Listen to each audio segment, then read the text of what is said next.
What is a really good bait to use on dirty or silty bottoms? Not hard rock bottoms, but dirty or silty bottoms. Actually, I can think of a couple.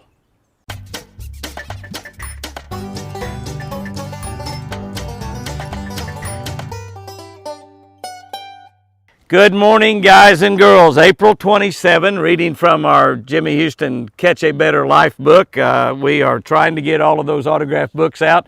We had about 1,200 of them we're trying to get out, so we're working on it. Many of y'all have got your Catch of the Day books. Even a lot of y'all that have got them autographed and signed have got your Catch of the Day book, Catch a Better Life book. It is on the Catch of the Day channel. Catch a Better Life. We post this video up at 5 o'clock every morning on the Catch of the Day channel. That channel is very, very close to 20,000 subscribers on that channel. If you're not subscribed to the Catch of the Day channel, hit that subscribe button right now. If you're over there on Facebook or Twitter or TikTok or any of those other places, go to YouTube. It doesn't cost a penny to subscribe. Subscribe to the Catch of the Day channel. All right, we're looking at April 27, 1 Corinthians 13:8. This is a long one. Golly, it's windy. Love never fails. We could stop right there. We could actually just stop and talk about that for a little while. But whether there are prophecies, they will fail. Whether there are tongues, they will cease. Whether there is knowledge, it will vanish away. That's in 1 Corinthians 13:8. Years ago, I named a cove on Lake Tenkiller, Oklahoma, Never Fail. I named that cove Never Fail because it didn't matter when we fished it, we caught fish. That's right, we caught fish. It never failed. It never failed. Whatever the time of the year, whatever the type of the weather was going on, whether it be in the morning, late in the evening, the middle of the day, it didn't matter. We always caught at least one fish in that cove. It got to be a game with me because I fished it on a lot. Pretty much every time I was on the lake, in the middle of the lake. That cove, by the way, is right across from 6-Shooter Landing. If you want to know where Never Cove is, Never Fail is, go right straight across. It's right at the end of where the big Cookson Bluff comes and heads south. That very first cove, that is Never Fail. That's exactly what it is. All the locals call it that, and I named that, a long time ago. But many times I've been in there and we'll go all the way around the cove and get out within maybe 20 or 30 or 50 yards of the point and catch one. Both points are good going in there. By the way, I did accidentally drop a few brush piles in that cove throughout the years. We still call it by that same name, Never Fail, even after more than 50 years ago. Paul, the Apostle Paul, wrote Corinthians. The Apostle Paul, whose name was originally Saul, wrote the majority of the New Testament.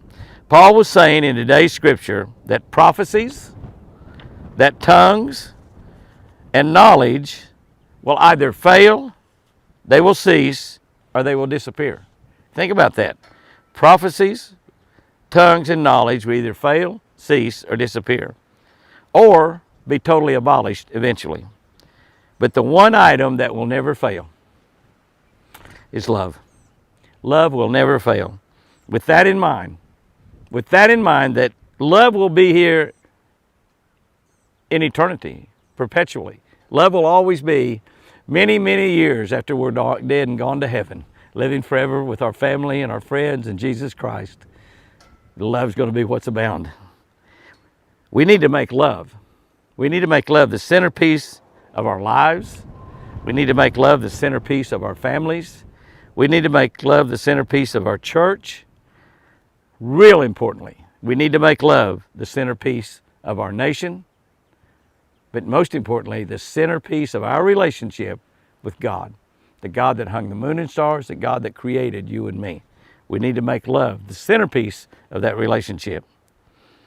When we do this, when we make love the centerpiece of our relationship with God, the God that we are trusting today, tomorrow, 1,000 years from now too, when we make love the centerpiece of our relationship with Him.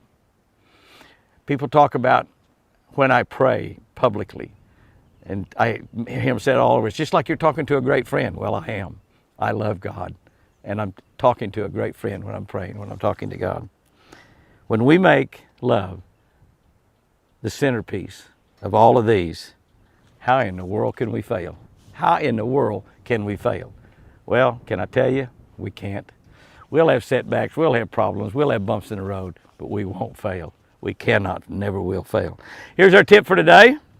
A small jig and worm combination, which today is called a Ned rig. Like I said, we've been using those since we were 15, well, less than that, 15, 16 years old. They work best on dirty, silty bottoms. Now, another one I can think of right quick is a Carolina rig.